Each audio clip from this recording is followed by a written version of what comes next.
I like fun. Come, face me. Give in to your pride. Hello plebs, today's video we're going to be talking about Masterpiece, the True Draco Slaying King. So for those of you who may or may not be aware, in Maximum Crisis we're going to be getting a new archetype. A new playable deck is coming into the meta called Draco Kings, True Dracos, right? Something like that, because they're kind of a mix of everything. But anyway, what I wanted to talk about today is because it's like a month until this card comes out, and I already hate this deck. I already hate this card. I already despise everything about this one card. Now, for the most part, the other cards in the archetype are somewhat fair, but for, you know, a lot of us who kind of just want to, like, try see the game be as fun and as, like, you know, be the best that it can be, it's really hard to enjoy this game when there's going to be a card like that running around. So before I really get into what True Masterpiece Dude actually is and does, I'd like to go over first really briefly this kind of concept of what actually constitutes fun in this game. Evil Swarvolphion. Now, for the most part, I think that I'm not a card designer, I'm not someone who's ever been involved in that kind of R&D thing, but I think for the most part, when designing an archetype, when designing a card, the primary goal is to make something as fun as possible in this game, because in the end it is like a card game, and well, it's a game, right? You want a game to be somewhat fun, and I feel like there's a lot of key points that make this deck objectively just bad for the game, and that is mostly because of the fact that I don't think this deck, and I don't think this card specifically, makes the game fun at all. Fun. When creating new archetypes and new decks, Konami obviously have to kind of make things that are going to be powerful, but I don't think that powerful has to necessitate that it sacrifices fun. A lot of decks in the past have been very powerful, but a lot of them have been fun at the same time. A lot of you will disagree with some of my examples, but I think, for example, Dragon Rulers are an example of a fun deck. Despite how very, very powerful and strong the deck was, Pepe and MM was, I would think, quite a fun deck as well. But there have been other powerful, strong decks which I feel like have not been fun, at least to play against. So again, this is gonna like upset some people, but I would argue that I didn't find playing against Necros outside of the mirror match to be particularly fun. The reason that I think that these decks were fun, as in the previous ones I just mentioned, like Dragon Rulers, and the reason why I think these decks, like Necros for example, are not fun, is because of they take away interactivity. So when you're playing against something like Necros, Jin was a great example of a card that was very powerful and very strong, but it wasn't fun. It's not fun to play against. Well, that's the thing, you can't play. That's not fun. Playing against something like Dragon Rulers, they make a big board, but they don't actually stop you from doing anything. They kind of let you play your hand out, and you kind of try your best to see what you can do. But I don't think it ever, like, you know, took away interactivity from the game. Interactive? I just want to flip some floodgates, man. So to cut a long story short, I think that what constitutes fun is something where a deck keeps the interactivity in play, and it's something that I might actually expand upon in a further video if anyone's interested, but I think that the concept of what actually makes something fun derives primarily from the factors of interactivity and resource management. Resources, card management, card advantage, I don't give a oh, thinking, what a pleb idea. Staring down something like Jin is not fun. There's nothing fun about staring down a Jin or a Winda and a Polkafort Towers. Cliffort mirror match. Now, this is obviously taking mirror matches and stuff out of the side, because I feel like mirror matches like Necros, for example, are a whole different ball game, because I feel like those were quite fun. But when we're talking exclusively with just your own sort of archetype and your own deck that you enjoy playing against a different deck, you know, you do want to interact and manage your resources against that deck.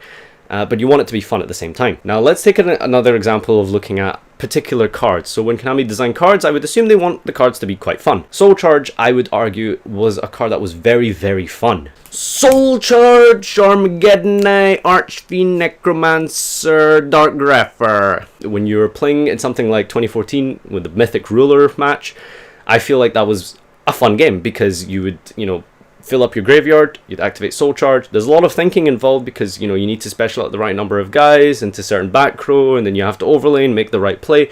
And then you go back and forth with your opponent in such a way that you are managing resources with one another and you're interacting with one another. On the other hand, like I said with the example of Soul Charge, just to round this up, I don't feel like that takes anything out of the game because you're still interacting with your opponent. Even though they've made a big board, you're trying to make your own big board now with your own Soul Charge, and you go back and forth like that. So those are powerful cards. Those are quite unfair cards, but I don't think they sacrifice fun in the process. But there's a lot of cards that take that away. So when I'm staring down something like an Apocryphal Towers, there isn't really much fun there. It's like, I need to out this towers this turn and establish my own board and protect myself, or I'm going to die next turn because he's going to pendulum summon 3 monsters and kill me. That's not fun. That's not fun. You can disagree with that if you want. That's fine. That's your opinion. But for me personally, I do not find that fun. That kind of goes on to another more sort of intricate topic, which again is sort of a video in and of itself, but I'll just touch upon it briefly. The concept of boss monsters being something that you invest a lot of resources into, and you kind of just have to hope that they stick. And we have sort of the protect the castle kind of thing coming into play.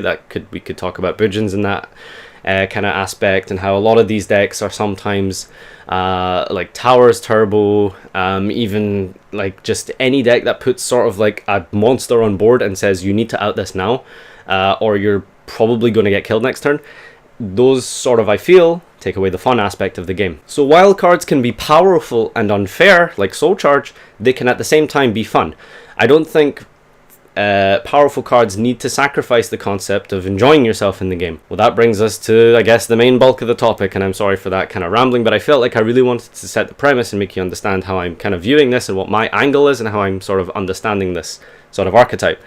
Masterpiece, I think, is one of the most unfun cards to play against ever. One of the most, not even super broken, just really not fun. Now everything can be outed, and I know I can see the comments being spammed with kaijus already. I understand it can be outed very easily. Just summon a kaiju noob. But at the same time, decks that ask you the question of, can you out this now or else? That's not fun. Now Masterpiece says it is unaffected by all spell, traps, monster effects depending on what you've tributed. Most of the time it will be unaffected by monster effects, and either spell or traps, most likely spell. You will be dealing with a monster that is you can't do anything with your engine. At best, you probably have to like set a trap and hope they play into it. Other than that, you kind of have to draw a kaiju or lose. That's essentially what the deck says to you. Now, the thing is, with Masterpiece, it's a little bit of a slower deck than Towers Turbo, because you're probably not going to be able to summon 4 guys and kill you that turn. But the idea that you have to sort of deal with it now, or you're going to be put in such a bad state, and you're going to be constantly trying to recover for the rest of the duel, takes a lot of the interactivity away. And what makes Masterpiece really, really strong is the fact that if I can actually establish a monster that's able to punch over the Masterpiece, or if I can set up some kind of game state in a way that I can out this Masterpiece, Masterpiece can just pop my out. If I'm going to make Utopia Lightning to try attack over Masterpiece, I'm just going to get popped, because once per turn during the player's turn, Masterpiece can banish a continuous spell or trap from the grave and pop your monster. So there's not a lot you can do, because that one out that you might have in your entire deck, really, if it's unaffected by a lot of like certain cards, you're just gonna have to rely on hitting over it. And if they out it by just simply popping it, then you're going to lose the duel. That's about my ramble done. I just wanted to essentially say Maximum Crisis is coming soon, and already I am not a fan of this card, and I think it is objectively bad for the game, and is something that I don't feel promotes any sort of interactivity or resource management between players. I think that, yes, while you can easily out it with kaijus, I don't think that takes away from the fact that whether a card is very broken and overpowered or not is besides the point. The fact that it takes away a lot of the interactivity from a duel is what makes it objectively bad for the game. That's why I think Masterpiece is a horrible card for the game, and why I think it's not fun. But if you disagree, or if you want to share your opinion on this matter, please leave your comment down below, and I'd love to hear what your opinions are on it. Let me know what you think, and comment down below and subscribe. Come, face me, give in to your pride.